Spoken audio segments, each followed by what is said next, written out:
becoming famous is not an accident. That person wanted it and chased it. To being a pop culture follower, there must be some kind of entertainment, but then ultimately you end up emulating these people. There has been this war on masculinity for the last little while. No, I really think the world is dominated very much by the feminine at the moment. There were civilizations before that were dominated by women. How is that feminine force manifesting itself in these new age versus these less masculine, more feminine men? They are designed to teach and persuade society to a certain morality.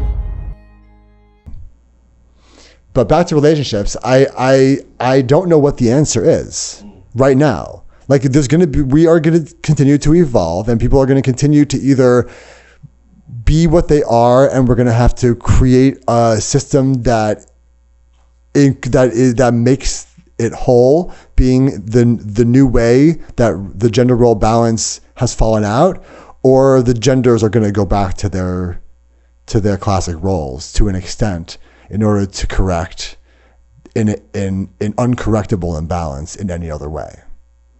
That's the question. Is there another lever that we can turn outside of the gender role levers that is going to create that optimized, naturalized, whole, happy 100%. state? 100%. The more evolved human beings are a balance of femininity and masculinity. None of those things are threatening one another within themselves. They dance with it. Yeah, they do. It's why I make fun of English so much as being the dumbest language on earth. All the other, like for instance, Spanish, French, Italian, like all the other languages, Hebrew, like there's always a masculine and a feminine to every word, right? English doesn't have that. We separated them, right? We took that out, right? And the word is masculine, another word is feminine. It took the focus of humanity away from that fact. We manifested things without gender. And when I say gender, I don't necessarily mean like men and women. I mean the concept of gender in the world outside of just humanity. You know what I mean? In the universe, in nature, you mean? Just across nature, there's male and feminine, right? In everything. Right. In everything. A projector and a receptor. Correct. That binary. Right. The chalice and the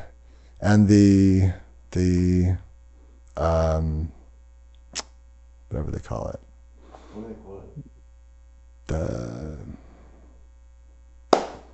call it? English. I forgot. But you know what I mean. The thing that goes in the chalice. Like, yin and yang, right? It's that concept of balance. And it's not gender, but it's this balance. It's this gender balance. And I think we always say gender, or we used to always say gender because gender is one of the most everyday examples of this balance, right? That needs to exist in the universe and in nature. That's how things operate. That's how things move. Yes. There's a receptor and there's a projector. Yes. If those two elements don't exist, there's no movement. It's stagnant. It's just, does that translate? Is that pervasive? Is that everywhere? It's like nothing can be everywhere. There has to be anomalies or phenomena, right? Yeah. I mean, you want to have the greatest element of scale in anything that you're going to do that's going to affect the masses. But at the same time, the scale should allow for nuance. Not everything. There need to be checked. Like there needs to be room for error, room for complexity, contradiction, paradox. Yeah. That all of a sudden it breaks its own rules. There's a pattern, and all of a sudden something happens in the pattern. Well, I mean that's how the it's the difference between the abstract that can be manifested and the abstract that can't be manifested. The unmanifest. The unmanifested abstract, right? The unmanifest. Yeah. The unmanifest is the unmanifested abstract. Always sought the unmanifest from such a young age. I've had such pleasure in thinking about the unmanifest, and it's dictated my life really. Because I'm so aware that the manifest is so subject to end. And it's so painful that way. Because end is painful. And I'm so obsessed with things being sustainable forever and ever. And that's why the unmanifest was so attractive to me. As a young boy, I was thinking about something that is beyond this, and that call it whatever you want, but that unmanifest is such a divine concept. The manifest comes from the unmanifest. Well, I think it can be divine. It can also be such a roadblock and such a... When you ascribe rules to it, maybe?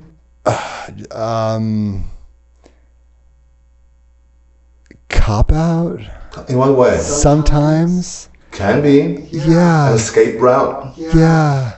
I don't want to be responsible. I don't want to exert effort. I just want to dwell in the unmanifest. Yeah. And it's like, you gotta, at some point, you gotta come back down. 100%. And you gotta produce. Yes. And So the Kabbalah teaches it's the manifest that is higher than the unmanifest.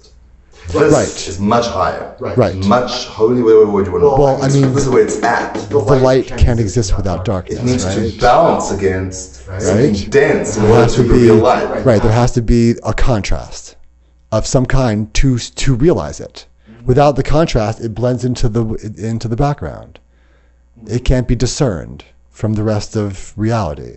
That's why there has to be contrast. Than light is just a dark, dense object. Like when they left the Earth, like the shuttles that they go into Right. space, Yeah. and they're approaching, so they leave in daylight, right? They leave in daylight. But as they distance themselves from the Earth, Right. they're faced with darker, and they're actually going towards the sun. Yeah. But it becomes darker and darker and darker and darker, right? Because that light only shines bright when it bounces against something that is completely opposite than itself. Dense and dark and earth, Right. rock. Yeah. That's how light exists. Yeah. Exactly. That's the Exactly. idea, right? Exactly. No, the one cannot exist without the other. So the It would be idea, undiscernible. so the astrological idea, Yeah. that the sun is the father, right? Is the individuality, and the moon is the personality that who I'm engaging with you now. That shell, Yeah. right? That is just a small fragment of the light that you really are inside. That light that you really are inside, that sun inside, that ray of light, and the moon. Well, I mean that concept is like, so you know, on the beach at night when the moon is over the ocean, wherever you are, you see a beam of light that reflects on the ocean from the moon, right? And if you move to the right or the left, it follows you. Okay? Because the way that light works is that the reflection comes from the source directly to you in the shortest distance possible. And you don't have purview of the light that it shines on any other place except for that one line. Which means that in reality, the entire ocean is lit up as light as that line. You just can't see it. Absolutely. And the entire area is lit up and you can't see it because the light is only reflecting directly and you only see that one line. You don't see anything else because it doesn't reflect to you. It reflects somewhere else. Right? It's cool. People come to the apartment on the beach and I explain that to them when they see the moon, and like I've had them literally like run down the street and do a FaceTime call and show them that stripe is going to me and to you a block or two away, right? And then you realize it's mind-boggling that the entire ocean is lit up so brightly and you can't see it. It's crazy. You can't see it, right?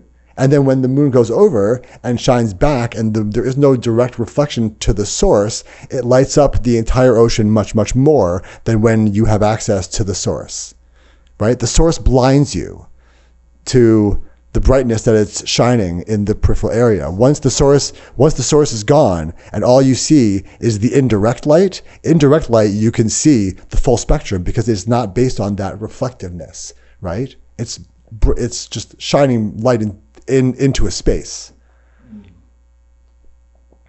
What phenomenal ideas. It's an interesting concept.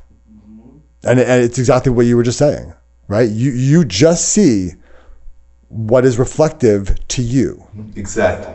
That's it. Exactly. Yeah. From the source. There's a part of you that's manifest. There's a part of you that reflects outwards or projects outwards.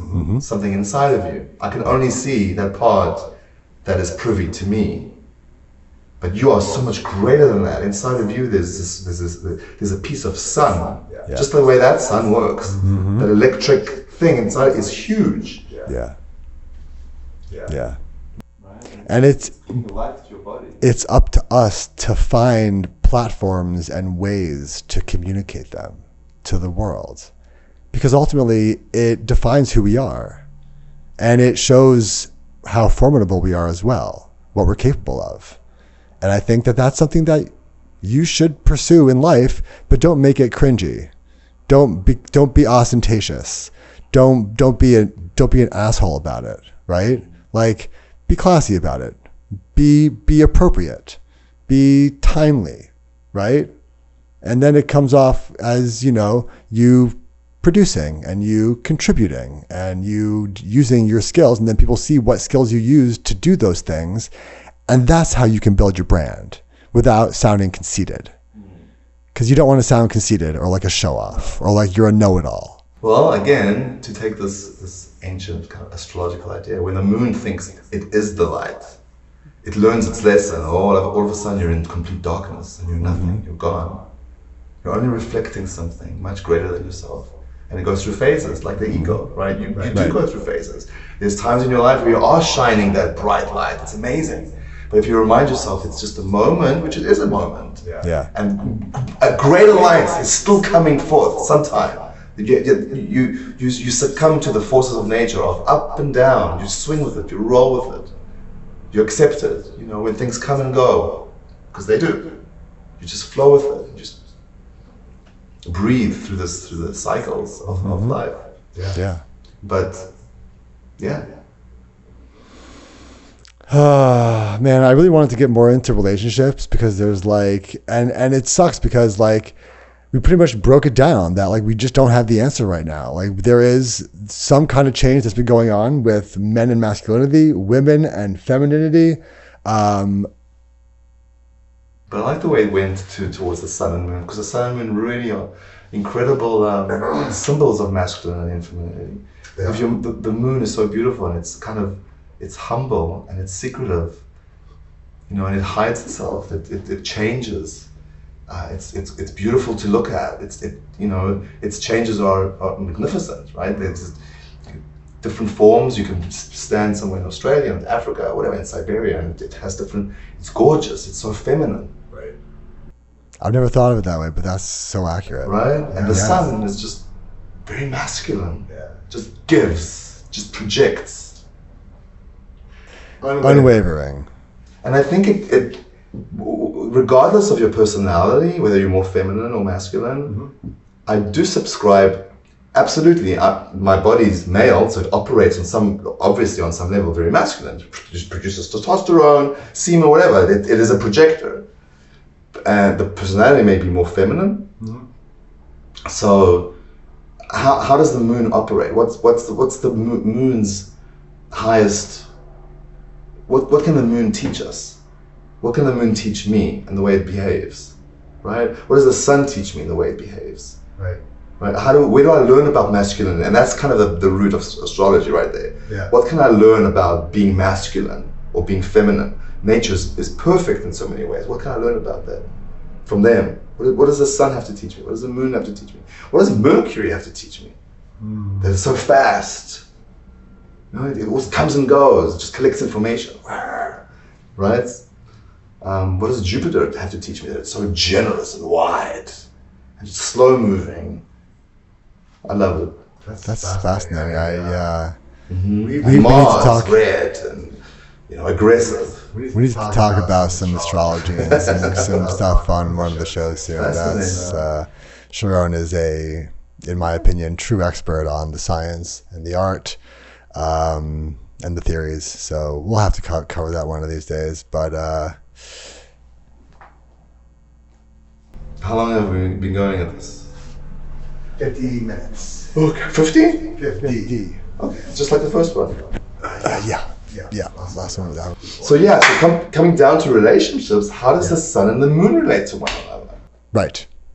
Well, I mean, ultimately, the sun is What the do they moon. teach us about relationships? So the moon is dependent on the sun for light. That's first of all. Okay. The moon is dark without the sun. All the time, meaning that the moon is dark sometimes throughout the month, because it moves, and it loses its when it's like the sliver moon, like it's pretty much dark, right? Or at least to Earth's purview, it's dark. But the sun, the sunlight is required to give moonlight. Can't have one without the other. But I don't think that women need men to shine their light. I don't think that's Well, no, because they are also subject to the sunlight inside of them, and the moon. They're subject to the same kind of law. understood. Right. It's the internal sun. I got it. Astrologically, we have the whole universe. You're a microcosm of the macrocosm. So inside of you, there's the sun, the moon, Jupiter, Saturn, whatever projections they have on you. Right? Interesting. Yeah. But that would mean that we have like the masculine inside the feminine, right?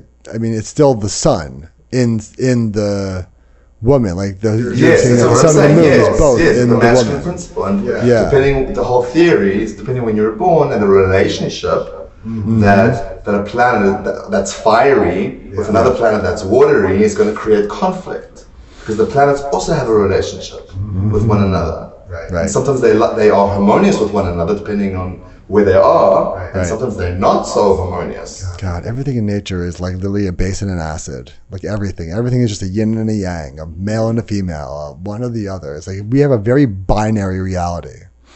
It's interesting. I never thought of it.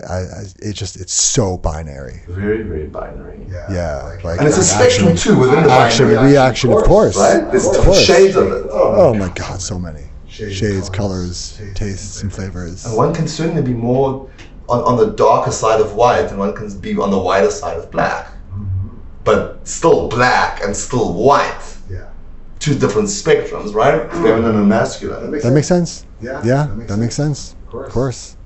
That's why what I said yesterday, it's a disservice to think that you can absolutely change what is intrinsically uncontrollable of you. It would behoove you to really understand it and to have a good relationship with it. Right. That your identity and your biology are in harmony with one another, as opposed to at war with one another. Right.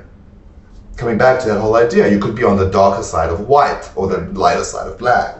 You know, on the more feminine side of masculine, but you're still masculine, you're still feminine. Right. As opposed to just reject that and it has to be according to something else that I think is an exercise in madness. I do think so. I agree. It may be a momentary pleasure for you to get what you want, but it's momentary because your biology will fight. Your nature will fight to assert itself. This is what I want to be. A part of you wants to be male. A part of you is just, gushing out testosterone or estrogen. Right. You can't tell that to stop. It would be wiser for you to have it let go and have your identity, your ego, right? Have a relationship with it that's harmonious, just like the moon and the sun. Sometimes the moon is not so happy where it's at. Sometimes it's in its full glory and it's gorgeous. Right. But it's all relationship. Love it. Right? I love it. It makes so much sense. There's no such thing as conflict that cannot be resolved. I don't believe so. I think when you are comfortable with what's going on and accepting what you can communicate with anything and anyone if you're open and receptive to it. Yes, there's always an answer. The answer may not be what you like, but there's always an answer. Yeah, there's always an answer. There's always collaboration. Maybe a little bit, one office on the other side of whatever, the earth. Right. But everybody has something to contribute, right? Yeah. I think the interrelatedness to accept the interrelatedness of things, to strive for the interrelatedness of things, is a very important endeavor. It all has to relate to one It another. is because it's like a neural network in your brain. Like you need to see the connection and how everything impacts and is dependent on everything else, and how we need to maintain this balance in order for us to be happy and successful and harmonious together in this world. Everything needs to stay. Like those connections are important. Those relationships are important. Your body, your entire body is communicating with itself. If there's something going on in your body right now, the brain and the heart, there's communication. Oh yeah. So Nerves, brain, muscles. humanity is the same way. We are one body. And what's going on now is that it's just a non-relatedness, a conflict in that body. And that's why whatever is going on is just so maddening. But one day, we will reach a point where we are all so happy in our position and what we contribute, and we are happily relating to one another from all over the earth, and that could be that utopic messianic era. 100%. I believe that's on its way. I do believe that human beings one day will absolutely know they won't be threatened by one another. It's like I hope it's on its way, but at the same time, I fear it's going to come with massive loss of people, and in a way, I kind of dread it too. Just like the body gets rid of toxins. I mean, you got to break some eggs to make an omelet. I get it. Like sacrifice is sacrifice, and hopefully it's for the greater good. Always for the greater good. Hopefully it's for the greater good. Humanity has an amazing future. That's for sure. For sure. That's for sure. And it's just growing pains we're going through now. Yes, of course. Because change is hard. Change is pain. It hurts. It hurts. You have to be that person. You have to be that person. It's almost like a law, a command. You have to be that person that believes that it's going to be great. That you're going towards tremendous reward. That at the moment it's tough, but it's worth it. It's worth it. It's worth the fight. Whatever I'm going through now, it's worth it. It's worth for me to build that muscle and believing that it's for the good, that it's going to bring good out of the situation. It's going to bring good. Yeah. Rather than think, I'm fucked. Right. It's over. Right. I can't. No. Yeah. Do something irrational and just be happy, even though it makes sense to you not to be. Be crazy. I've had religious clients that have driven themselves insane with the conflict, the religious, the laws, whatever. And I'm saying to them, you know what? God doesn't need your insanity. Go and make yourself sane. Yeah. Go feel sane first. Yeah. Go find your stability. Yeah. Yeah, but then that means I'll, talk on my phone, whatever weirdness has created. Do it and find your sanity, and then build upon that.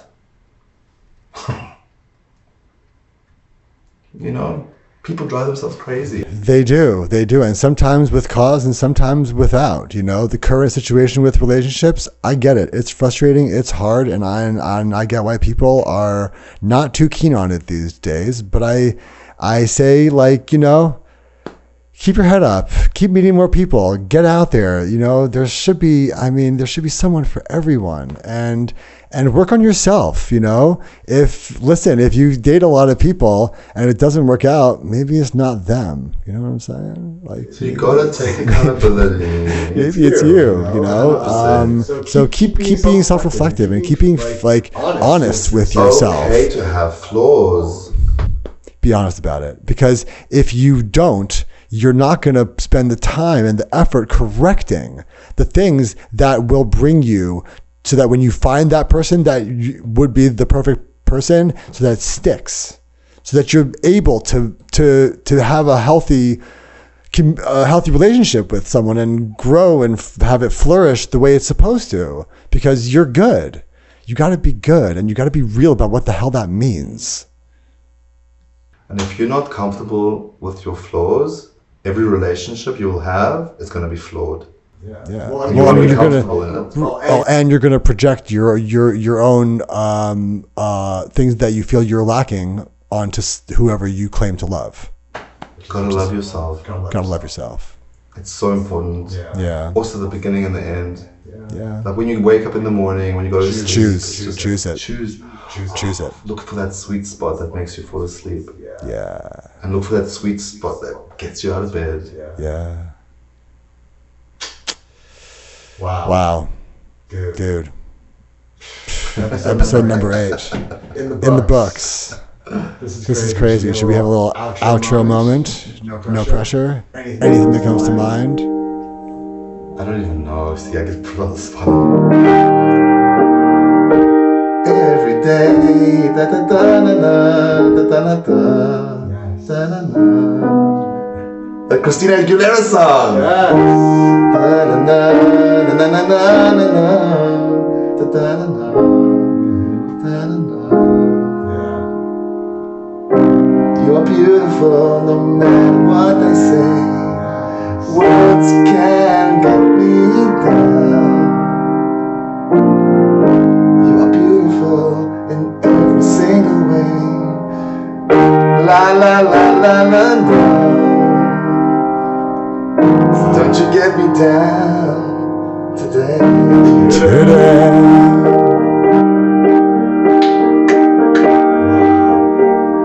I love that. Until next time, my loves, please subscribe, please comment, please share. We love you.